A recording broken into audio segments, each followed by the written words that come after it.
हैं। हालात बदल गए, जज्बात बदल गए। अब लगता है मेरी जिज्जी के वाकई में ख्यालात बदल गए। जी हाँ, यहाँ हम बात कर रहे हैं वन ओनली इंडिपेंडेंट जिज्जी। भाई जिज्जी की जब वीडियो की शुरुआत होती है ना कपड़े सुखाने से, और इससे मुझे पता चला कि शायद शायद शायद हमारी जिज्जी के दिमाग के कीटाणु जीवाणु सब सूख गए हैं। मतलब भाई साहब अब जिज्जी हमारी बदल गई है। लगता कुछ ऐसे ही है। इस वीडियो में जिज्जी ने जो जो चीज़ें दिखाई हैं और जिस जिस तरफ इशारा किया है, बहुत सारी ऐसी बातें हैं। चलिए जी, बिना कोनो देरी के आज का यूँ रंगारंग कार्यक्रम शुरू करते हैं। आई नो डेली रूटीन से हटके है थोड़ा वीडियो। संडे, आपको पता है कल था, आज है मंडे। आज कौन है भैया? लखनऊ में पड़ रही है वोट, तो सर्वप्रथम ना आपको अपना मतदाता वाला फ़र्ज निभाना चाहिए, उसके बाद अपने भाई जो भी काम धाम है ना, वो करने चाहिए। तो इसी के मद्देनज़र मैं दूसरे कामों में लग गई थी और मुझे थोड़ा लेट हो गया। आई नो कि बहुत सारे सब्सक्राइबर इंतज़ार कर रहे होंगे। फिर जैसे मैं फ्री होकर आई हूँ, सर्वप्रथम आपके सामने वीडियो बनाने लग गई। तो जो जिज्जी का टाइटल है ना, वो है आपकी ब्लेसिंग और प्यार की ज़रूरत है ग्रैटिट्यूड। आए हाय, अक्सर ये वाला शब्द हमारी जिज्जी बोलती रहती है, कभी छुटकन्नी कभी बड़कन्नी। मतलब ये दोनों ज़्यादा बोलते हैं, बग्गा ऐसे शब्दों का कम प्रयोग करता है, लेकिन हमारी जिज्जियाँ ऐसे शब्दों का प्रयोग करती हैं। तो जी मैं आपको बताना चाहूँगी कि भाई इस बारे में रतिया में इनका ये वीडियो आ चुका था, और रतिया में तमाम तरह के लोगों ने तमाम तरह की प्रतिक्रिया भी दे दी। कुछ लोगों ने तो ऐसी ऐसी भाई बातें लिखी कि हम क्या ही बताएं। तमाम लोग दीदी का दर्द समझ रहे हैं, लेकिन कुछ लोग ऐसे हैं जो कागजी पति को अभी भी लगातार बार बार टारगेट कर रहे हैं। तो सर्वप्रथम ना हम जो बात करेंगे, एक लोगों की मनोभावना जो थी वो इस प्रकार से उन्होंने व्यक्त करी है। मतलब अब जिज्जी ऐसे कमेंट रखेंगी। हाँ, बाद में मैंने देखा तो मुझे यह कमेंट नहीं दिखा, हो सकता डिलीट हो गया हो या फिर नीचे चला गया हो। जिज्जी को तमाम लोग हैं ना जो जिज्जी के टरू वाले हैं और कुछ फेक आईडीज़ तो ऐसा ऐसा ज्ञान देते हैं जैसे कि हमारे बड़कन्नी जिज्जी। मतलब ज़िंदगानी को हमेशा सत्यानाश करने के लिए लोग लगे रहते हैं। तो इनमें लिखा है कि अरे आज मैंने देखा कि आपका पति जो है जनानी है, वो अपने ब्लॉग में परेतिन के खिलाफ कमेंट रखता है, और माँ बहन उसको अगर कोई गलत कमेंट उनके बारे में आए तो बंदा ना हाइड कर देता है। परेतिन तुम भी ऐसे ही करो, सीखो भाई अंकुश जनानी से, तुम भी अच्छे से ऐसे कमेंट रखा करो हैं। और ये सब जो पॉजिटिविटी है ये सब बकवास है, और तुम ना उसके जैसे बनो। भाई इतना टाइम होना चाहिए है ना दी, लेकिन तुम रख नहीं पाओगी जिस तरीके से वो कर रहा है। मतलब यहाँ पर जनानी बोला जा रहा है, तो ये जनानी शब्द हमने अक्सर सुना है, और वही है जिज्जी के कुछ सपोर्टर्स चैनल। तो क्या ये उन्हीं में से कोई हैं या उनकी कोई परम भक्त हैं? ऐसे शब्द बोलते हुए शर्म आनी चाहिए। मैं यही कहना चाहूँगी कि अगर आप किसी सोशल मीडिया प्लेटफॉर्म पे ऐसी बातें लिख रहे हैं तो पहले सोचो यार कि तुम ये क्या बोल रहे हो। मतलब जनानी जनानी कुछ भी बकवास करने के लिए आप आ जाते हो यहाँ पर, ऐसे ऐसे शब्द लिख देते हो। जनानी का मतलब एक आदमी को तुम जनानी कह रहे हो, क्यों कहना है जनानी? और जनानी अपने आप में परिपूर्ण शब्द है लेडीज़ के लिए, लड़कियों के लिए। एक पुरुष को आप जनानी क्यों बनाने के लिए तत्पर हो? भाई अगर किसी महिला को बोला जाए ऐसा ही कोई शब्द तो फिर उसका अर्थ अनर्थ हो जाता है, और एक आदमी को आप कोई भी शब्द बोल सकते हो। हमेशा मैं इस चीज़ के खिलाफ़ रही हूँ। तमाम लोगों का मानना यह है कि अगर महिला के खिलाफ़ किसी ने कोई अपशब्द बोला तो भाई साहब बहुत गलत किया। मतलब भाई ऐसा नहीं ना होना चाहिए। एक महिला की रिस्पेक्ट होती है, उसकी डिसरिस्पेक्ट हो गई। लेकिन जब बात आती है पुरुषों की तो क्या जी पुरुषों की इज्जत नहीं होती, या पुरुषों के आप कुछ भी बोल सकते हो? मतलब यार मेरे मन में आता है, अक्सर आता है। एक और ब्लॉगर हैं देवरानी जेठानी वाले, तो उसमें भी एक पुरुष को लगातार टारगेट किया जा रहा है। यहाँ पर भी वही चल रहा है कि अगर पुरुष है तो उसको आप कोई भी शब्द बोल सकते हो। क्यों? क्योंकि वो पुरुष है, उसको सुनना चाहिए। तो मैं यही कहना चाहूँगी कि ऐसे शब्द कृपया ना ही लिखें तो अच्छी चीज़ है ना? क्योंकि ऐसे शब्दों से आप जाहिर कर रहे हो ना कि आप कैसे संस्कारवान व्यक्ति हो और क्या आपको संस्कार मिले हैं। बाकी लोग अभी भी कह रहे हैं कि भाई तेरा भोला पन्ना तुझे ले डूबा। अब तुम ना सीधापन मत रखना, टेढ़ी बन जाना, चालाक बनो पर किसी का नुकसान मत करो। भाई भोलापन तो देखिए इस गोले पे जो भी है, कोई ज़्यादा होशियार होता है, कोई शातिर होता है, भोला कोई नहीं होता है। अगर इस गोले पे आए कि तुम भोले बने ना, तो भाई साहब यहाँ गुजारे नहीं है आज की दुनिया में। और जी मुझे भोली नहीं लगती, टू बी वेरी फ्रैंक। हो सकता है इनके टरू वालों को भाई ये जिज्जी लग रही हूँ भोली, तो मुझे तो ये भोली बिल्कुल भी नहीं लगती। तो इस प्रकार की चीज़ें, और कुछ लोग और चीज़ों में लगे हुए हैं, मतलब दी आप ससुराल कब जा रहे हो ऐसा पूछा जा रहा है। तो भाई साहब फिर से आ गए कुछ लोग, उनका क्या कहना। इस वक्त अंकुश पूरा भाई फ्रस्ट्रेशन से भरा पड़ा है और भड़ास निकाल रहा है। सालों भाड़ में जाओ, माँ बहन सब मिल जाते हैं और बीवी को उसको चाहिए नहीं, बीवी छोड़ने पर वो प्यार इज्जत इधर गायब कर दी है। तो बीवी को कोई लेना देना नहीं, बस उसको माँ चाहिए, बहन चाहिए और बीवी जाए भाड़ में। तो भाई साहब ये बीवी ने का करा है, लोगों से छुपा तो है नहीं, लेकिन जो टरू वाले हैं उनको दीदी की गलतियाँ ना दिखी हैं और ना ही दिखेंगे भाई। और फिर से आ गए एक भक्त की, आपने बिल्कुल सही कहा। तो मैं तो यही कहना चाहूँगी कि जिस प्रकार की चीज़ें यहाँ पर ये बोले जा रहे हैं लगातार, और जिज्जी का भी यही कहना है कि मुझे सारी की चीज़ें एकदम आसानी से समझ में आ गई हैं, एकदम क्रिस्टल एंड क्लियर हो गई हैं चीज़ें। जब से मैं ब्रेक पे हूँ तब से मुझे बहुत सारी चीज़ों में क्लियरिटी मिल गई है। अब ये जिज्जी का ब्रेक का भी परिभाषा बदल गया दर्शकों। जिज्जी ने ब्रेक के बारे में जो बोला है ना, वो आप सुनेंगे तो मतलब दंग रह जाएंगे। अब ऐसा कौन सा ब्रेक होता है, जैसे आपने अपने ऑफिस से या कहीं काम करते हैं तो वहाँ से छुट्टी ली है, तो भाई आपका ये मानना होगा कि भाई हमने छुट्टी तो ले रखी है 1 हफ्ते की, लेकिन फिर हमारा जब मन करेगा तो हम बीच में चले जाएंगे, कहेंगे लेकिन हमारा ब्रेक है, मतलब उस दिन की आप सैलरी नहीं लेंगे। ऐसा थोड़ी ना होता है। तो अगर जिज्जी ब्रेक पे हैं तो भाई साहब ना, अब जब वीडियो भी बीच बीच में डाल रही हैं तब उसका पैसा तो आएगा ही आएगा, है ना। अब ऐसा तो है नहीं कि ये मोनेटाइजेशन ऑन करके नहीं डाल रही, तो ये कोई ब्रेक व्रेक पे नहीं है। जिज्जी का यूँ कहना है कि भाई हमारे ऊपर कोई प्रेशर नहीं है। जैसे प्रेशर होता है कि नहीं भाई वीडियो बनानी है, तो अभी मुझे ऐसा नहीं कि वीडियो बनानी बन गई तो ठीक है, एडिट कर दिया तो ठीक है, डाल दिया तो ठीक है, नहीं तो कोनो बात नहीं। हाँ, आने वाले टाइम में जब मैं एक्टिव होंगी तो दिन में 2-2 वीडियोस भी डालूँगी, ऐसा जिज्जी का कहना है। और जो एक हैंगर लेके आई हैं, हैंगर के भाई साहब बहुत गुणगान हो रहे हैं। हाँ, लेकिन उसका खोला होला तो उसका अनबॉक्सिंग का वीडियो नहीं बन पाया, बस इतना सा दुख है।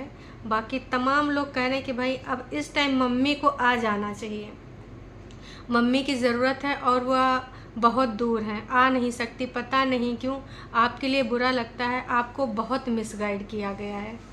तो भाई साहब मिसगाइड कौन किया है, घर के ही लोगों ने किया है। तमाम लोग ये बोल रहे हैं कि यस अब मम्मी को आ जाना चाहिए, प्रियंका को भी सोचना चाहिए, छोटी बहन है उसको माँ की ज़रूरत है। तो मैं ये कहना चाहूँ, अब छुटकन्नी जिज्जी आदत हो गई है उनको रहने की। हाँ, ये कब तक इस पर स्थिर रहेंगे इसका कोई भरोसा नहीं। तो छोटी बहन को उसकी माँ की ज़रूरत है, वो अकेली है। बाकी जिज्जी तो अपने पति के साथ रह रही है, ऐसा लोगों को लग रहा है। माँ बहन की घर की बिगाड़ा है प्रीतों का। अच्छा, माँ बहन ने ही घर को बिगाड़ा ही लिख दिया है इन्होंने, माँ बहन ही घर को बिगाड़ा है प्रीतों का। तो भाई ये तो सबको पता है, जग जाहिर है कि किस प्रकार से इन लोगों ने आग में घी डालने का काम किया है। लगातार बार बार छोटी छोटी चीज़ों को, जो घर की चीज़ें थी, जो वहाँ घर परिवार की चीज़ें थी, रस्मों रिवाज थे, उनको भी दहेज में परिवर्तित किया। ये सबको पता है। जहाँ पर मिल बैठ के समझाया जा सकता था वहाँ पर लड़ाइयों को बढ़ावा दिया गया है, ये बेहद अच्छे से पता है। तमाम लोगों को जिज्जी का ये वीडियो बिल्कुल नहीं अच्छा लग रहा है। उनका कहना है कि बस कारपेट, बर्तन, कपड़े और ये वीडियो बकवास है। तो भाई साहब जिज्जी के पास तो यही कंटेंट है। अब ये लोग कुछ क्रिएटिव करना नहीं चाहते, कुछ नया। देखिए, नया करने में मेहनत लगती है, ऐसे जो खाया पिया इधर उधर, झाड़ू पोछा बर्तन, अपना काम का काम हो गया, कैमरा ऑन करके रिकॉर्डिंग कर लिए, वीडियो बन गया। अब क्रिएटिव करेंगे तो भाई साहब उसमें थोड़ा सा टाइम लगेगा, है ना, कुछ मेहनत लगेगी, स्क्रिप्टिंग होगी, एडिटिंग होगी। मैंने तो जिज्जी को भाई एक आइडिया दिया था कि हो सके तो तुम अपनी जो भाभी हैं उनके साथ ननन भाभी की नोक झोंक वाली वीडियो बनाओ। देखो कॉमेडी वीडियोस कितने चल रहे हैं, तमाम ऐसे चैनल्स हैं, लेकिन भाई एज यूजल उसमें मेहनत लगेगी, और इनके यहाँ मुंह फॉलोवर कब हो जाए कतई पता नहीं, कब एक दूसरे से रिसिया जाए पता नहीं। तो मैं यही कहना चाहूँगी कि ऐसे नहीं ना हो सकता। अब जिज्जी को ऐसे वीडियो दिखानी है, दिखाएंगी पूरा सफाई नामा, कपड़े वपड़े सुखाना छत पे, पूरी मेहनत करके हमारी जिज्जी एक एक वीडियो दिखा रही है। इसके अलावा भाई साहब चाय कपड़ा 10-20 बार दिखाया गया, वही कपड़ा खाना इधर उधर की बातें। I am so happy, I am so excited, daily का इनकी यही ब्लॉगिंग है, इसमें कुछ भी नया नहीं है। तो इनका यही कहना है कि अब मैंने सीख ले ली है, अब मेरे को बहुत ही ज़्यादा क्लियर चीज़ें समझ में आ गई हैं, ये ब्रेक मेरे को बहुत ही ज़्यादा बेनिफिशियल रहा। तो ऐसी कौन सी चीज़ें हैं जो जिज्जी को समझ में आ गई हैं जो पहले समझ में नहीं आ रही थी। आपको क्या लगता है कि जिज्जी का इशारा किस ओर है? क्या आपको कुछ समझ में आ रहा है? इनडायरेक्टली जिज्जी बहुत बड़ी बात बोल रही है। दीदी ने एक्सेप्ट किया कि जब उन्होंने बोला था कि मैं ब्रेक ले रही हूँ, तो स्टार्टिंग के 2-3 दिन वर्स्ट डे थे, और उन दिनों में जिज्जी के पर्सनालिटी में बहुत सारा निखार आया। फेस पे तो कभी भी निखार आ जाता है, फ़िल्टर लगाओ निखार पाओ, लेकिन पर्सनालिटी में सोचने समझने की इच्छा, बहुत सारी चीज़ों में समझ में आई बातें कि का करना है, का नहीं करना है, कैसे करना है, ये सारी बातें जिज्जी ने सीखी इन 2-3 दिनों में। इससे पहले जिज्जी भी कई दिनों के लिए गायब होती थी, तो क्या कुछ नहीं सीखी? अभी सीखी। हाँ हाँ, सोचो ऐसी बात का जिज्जी सीख गई है। सोशल मीडिया पे जो ब्रेक होता है वो माइंड को रिलैक्स करने के लिए होता है, लेकिन बीच बीच में सोशल मीडिया पे आ जाओ। इंस्टाग्राम तो सोशल मीडिया होता ही नहीं है ना। इंस्टाग्राम को दर्शकों क्या कहेंगे, सोशल मीडिया या कुछ और? आप ही बता दीजिए, हमको तो समझ में नहीं आ रहा उसको क्या कहेंगे। उस पर स्टोरी लगाना इस तरीके की, भाई सीखा अपने का, ये तो हमको समझ में नहीं आया। पर सब्सक्राइबर ज़रूर कुछ सीख गए हैं, और आपने जो चीज़ें सीखी हैं भगवान करे अब ऐसी ही बनी रहें। कम से कम अब आप किसी चीज़ पे, किसी पॉइंट ऑफ व्यू पे एक जैसे रह रही हैं, ठीक है जो भी है, खासकर अपनी भाभी के रिगार्डिंग। अब ये कितने दिन रहेगा कितने दिन नहीं रहेगा ये तो मुझे नहीं पता। और जिज्जी का कहना है कि बाकी के अब जो घर के किचन उचन है उसके रैक वगैरह हैं, तो इस साल तो नहीं पर 3-4-5 सालों में देखेंगी। मतलब जिज्जी ने अपनी ज़िंदगी का फ़ैसला ले लिया है कि अगले 3-4-5 साल में मुझे इधर ही रहना है, आने वाले टाइम में भी। मतलब जिज्जी ने उन सारी चीज़ों को एक्सेप्ट कर लिया है कि हाँ अब कतई इस रिश्ते में कुछ नहीं हो सकता। तो क्या वाकई में जिज्जी ने उस रील को सही मानते हुए, सार्थक करते हुए आगे डिसीजन लेंगी? या वो रील सही ही लगाई थी कि अगर किसी का दिल आपके पास नहीं है तो उसको बंधन में बांध के रखने से भी कोई फ़ायदा नहीं, उसको जाने दो। वो रील अब मुझे याद आ रही है। तो क्या वाकई में जिज्जी जिज्जा को जाने देगी? देखिए कोई चीज़ छीनने से नहीं होती है। अगर बीच में इनको बहुत सारा मौका मिला था, काश कि उन्होंने उस मौके को भाई पकड़ा होता। बुरा तो लगता है यार, नो डाउट, एक बंदी है और सब लोग अपने अपने परिवार, घर परिवार में बिज़ी हो जाएंगे। ठीक है उसके पास भी बेबी है, बेबी के साथ रहेंगी, पर इस टाइम एक बेबी को भी पिता की ज़रूरत होती, माता की ज़रूरत होती, और एक लड़की को भी हस्बैंड की ज़रूरत होती है। छोटे छोटे पल बांटते हैं, खुशियाँ बांटते हैं, जीवन को जीते हैं। ये स्टार्टिंग के डेज़ लाइफ में आगे बहुत याद आते हैं। तो सब अपनी अपनी लाइफ में बिज़ी रहेंगे, बग्गा बग्गी के साथ। मम्मी नो डाउट आ जाएंगे, पर मम्मी का कोई भरोसा नहीं जी कि 2 महीना 3 महीने के लिए किधर गायब हो जाए। सच बताऊं तो कभी कभी इनके लिए बहुत बैड फील होता है कि काश उस टाइम पे जो लोग इसको गलत सजेशन दिए, गलत सलाह दिए, काश कि उन्होंने इसका सब कुछ सही करने का कोशिश किया होता, इस रास्ते पे ना ले गए होते। क्योंकि जब वो बोल रही थी तो बैड तो फील हो रहा था कि यार आने वाले टाइम में मैं करूँगी, बाकी इतनी सारी चीज़ें तो हो गई हैं, ये कर लिया वो कर लिया, वो भी करूँगी 3-4 साल में। तो बैड तो फील होता है, पर वही चीज़ है कि यार अभी ये बदली हैं, कुछ दिन बाद फिर से दूसरों के बहकाव में आके बदल जाएंगी। वही चीज़ सबसे बुरी लगती है। कई बार ये कुछ ऐसी बातें बोलती हैं जो बहुत अच्छी होती हैं, दिमाग वाली होती हैं, कई बार बिना सिर पैर की बातें करती हैं। तो उन बातों से लगता है कि भाई दूसरों के हाथ की कठपुतली बनी हुई हैं। उम्मीद यही करते हैं कि इनकी ज़िंदगी में जो अच्छा हो, भगवान इनको सद्बुद्धि दे। दुनिया में हर इंसान को सद्बुद्धि की ज़रूरत होती है। जीजी अक्सर बोलती थी कि टरू वालों को सद्बुद्धि दे, बाकियों को सद्बुद्धि दे, हेटर्स को सद्बुद्धि दे, रिएक्शन वालों को सद्बुद्धि दे।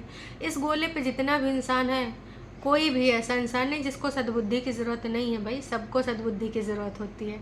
तो मैं तो यही कहूँगी कि जिज्जी का जो दिमाग अभी चल रहा है ऐसे चले। अब ये किसी के निर्देशों पे है या इनके मन के खुद के भाव हैं या फिर ये किसी स्क्रिप्ट के अंतर्गत है या फिर वकील या कोई दूसरे वकील, पटना वाले वकील के मद्देनज़र है। क्योंकि देखिए, इन पे भरोसा कर पाना थोड़ा सा मुश्किल होता है। जितनी बार भरोसा करो उतनी बार लगता कि हैं हम तो भैया गलत हैं, ऐसा नहीं हो सकता। तो भाई जिज्जी का ये जो वीडियो है, अब ये ग्रैटिट्यूड फील कर रही बाकी चीज़ों के लिए कि हमको इतना ज़्यादा प्यार करने वाले आए हैं, इतना ज़्यादा समझने वाले आए हैं। मैं उनको कुछ कर नहीं पाती हूँ, फिर भी वो लोग मेरे लिए इतना प्यार दुलार रखते हैं। मतलब फरिश्ते, अरे वही लाइव वाले, बाकी टरू वाले। तो जिज्जी कोई बात नहीं, टरू वाले देखिए अनकंडीशनल लव होता है सब्सक्राइबर का, आप उनके लिए क्या कर पाओगे हैं। लेकिन टरू वालों की भक्ति में आप लीन मत होइए। अच्छे भले बुरे का आप भी दिमाग खोल कर समझिए, क्योंकि कुछ लोग तो सिर्फ आपकी तारीफ़ें करेंगे, चाहे आप अच्छा करो या भला करो या बुरा। जब आपकी गलतियों को कोई बताए कि बॉस यहाँ पर ऐसे नहीं ऐसे चलना है, वो आपका सही मार्गदर्शक है, चाहे आपके घर का हो, चाहे टरू वाला हो या फिर कोई लाइव रिएक्शन चैनल हो। मैं इतना ही कहना चाहूँगी। चलिए जी, अभी के लिए इतना ही, फिर मिलेंगे एक नई वीडियो के साथ। और अगर आपके एरिया में इलेक्शन हो रहे हैं तो आपसे यही कहना चाहूँगी कि आपका वोट अमूल्य है और आपको अपने देश का पीएम चुनना है, तो सोच समझ के पीएम को सेलेक्ट करें। कृपया करके धूप है या फिर लाइन में लगना है ये सोच के घबराएं नहीं, अपना अच्छे एक नागरिक होने का फ़र्ज़ निभाएं। चलिए जी, अभी के लिए इतना ही। चैनल पे नए हैं तो चैनल को सब्सक्राइब कर लीजिए, और वीडियो अगर पसंद आई है तो भैया देरी का है कि जाने से पहले ना लाइक कर दीजिए, क्योंकि आप लोग आजकल लाइक नहीं करते। लाइक में इतनी कंजूसी ना ही कीजिए। चलिए, अभी आपको फिर मिलेंगे। नई जगह पे जा रही हूँ मैं, घर पापा मम्मी के पास।